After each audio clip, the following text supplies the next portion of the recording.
Have you ever felt like you didn't belong? Like you were searching for a place to call home or a group to fit in? I have too. I often wonder, how do I find true belonging? Do I need to pack my bags and travel the world to call somewhere home? Or is belonging something deeper than the place we live? Join me as I explore these questions and discover if it is possible to find true belonging. Hi, I'm Veerle, but you can call me V. And in this video, I want to figure out how to find belonging, how to create it, and why it even matters. This quote really inspired me. You only are free when you realize you belong no place. You belong every place, no place at all. The price is high, the reward is great. So when I was thinking about the question, what does it mean to belong? I came across this quote from Brené Brown, who has done a lot of research around this topic. So I'm going to share it with you because I think she explains it perfectly. Don't walk through the world looking for evidence that you don't belong, because you will always find it. Yes. Don't walk through the world looking for evidence that you're not enough, because you'll always find it. Our worth and our belonging are not negotiated with other people. We carry those inside of our hearts.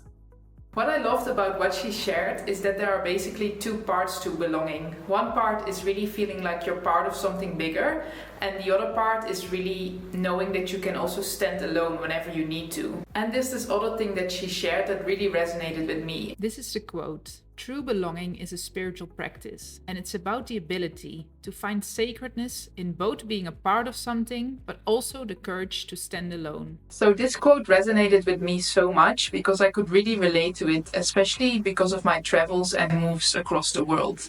When I moved back to my home country after living in Australia for a couple of years, I really felt like an outsider and I was really trying to fit in again. And it was so strange because I was familiar with the culture, but somehow I couldn't adjust. And it really made me question myself. And what I realized was that I was stepping further away from who I truly was. And I was confused and it made me question, like, who is it that I truly am? And I think that's an important part of belonging as well. What I realized in my journey is that home is not related to a specific place. It's more of a feeling, or it's related to a person, and that person is you. You can search for that feeling of home anywhere in the world, and I've done that myself. But eventually it comes down to really knowing who you truly are and finding that belonging within yourself. That's where you can find all the answers. Home is eventually a state of being, really knowing who you are. And within that feeling of home, that's where you find your true belonging. But it can be so hard not to try to fit in. I feel like it's a natural response for us, especially, at least in my experience, when we move countries or we travel and everything around us is new and we are adjusting to a different culture and maybe to a different language as well. And we really try to fit in. It's sort of our protection mechanism. And staying true to yourself, staying really close to yourself, it's so important. Not just when you're moving countries, but also wherever you are, even if you're just at home right now. And of course, in some places in the world, we will feel like we belong more than in other places. I think that's only normal because it's, for example, more familiar to us or it feels safer. But also this true belonging, it's not just about what is happening around us, but really it's about finding those answers within yourself. And it can be very tricky. I've experienced this often and still do, that I feel like I have to adjust myself when I'm in a different group of people or talk in a different way because of my accent or just behave in a certain way that I'm not too much or don't show all parts of myself. Or sometimes just being calm because that's also who I am. And then thinking, oh, maybe I have to speak up more. But the more you try to adjust yourself to other people or to what you think are other people expecting from you, the more you are negotiating with other people and the more you step away from who you truly are. So what I noticed in my journey as well is that often I chose to be affected by other people. I could have chosen to ignore certain comments or just would go on with what I think would be best for me, but instead it would really affect me and I would have this self-doubt and wanting to change, and it led me to step away from my own true values. For example, what I've often heard is that I had to speak up more, for example, in meetings. But I am a great listener. I love to listen. That's why probably I became a coach as well. I can really listen to someone on a very deep level, and I don't always have the need to speak up. If I feel I have something valuable to share, for example, this video, I will take my moment. But often when someone gave me this comment of, oh, you have to speak more, you have to be more present, in a group, for example, it just didn't feel aligned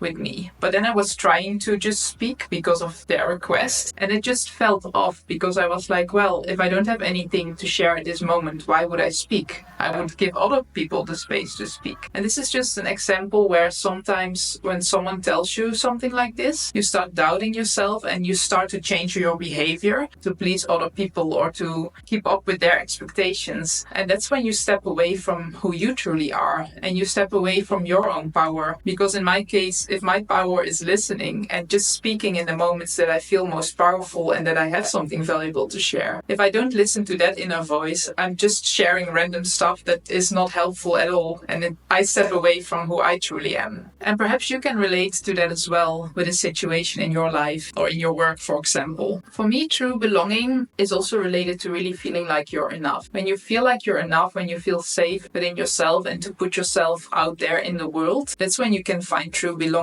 And I feel from that space you can also really connect with other people on a deeper level. If you're pretending to be someone that you're not only not belonging to yourself, you're trying to fit in, but it's not the true you. So even though people would connect with you then, they don't see the real version of you. So sooner or later there will be a disconnect from your side because you feel like you're pretending to be someone you're not, or from the other side because people feel like they cannot really connect with you because there's sort of a wall you put or like a mask you put on. Learning this lesson really opened my eyes and changed my outlook on life. I think it's an ongoing process. I still have situations in which I seek validation from other people or in which I'm doubting myself, and I think that's only normal. But the more we focus on this inner journey, the more we can become aware of it and change that step by step. So for me, belonging is also really about finding the way back to yourself. And then when you're finding the way, getting to know yourself better and really looking into the mirror, looking into your eyes and really connecting with yourself and wondering, who is it that I really am? Have I been adjusting myself to other people, to other cultures, to other languages, to other surroundings? And has that brought me closer to myself or further away from myself? When I was talking to some of my friends about this topic of belonging, they also shared with me that they could really relate to this struggle to fit in when they moved countries or when they were traveling, especially when it comes to cultural differences. In one way, you're trying to adjust so that you don't feel like an outsider,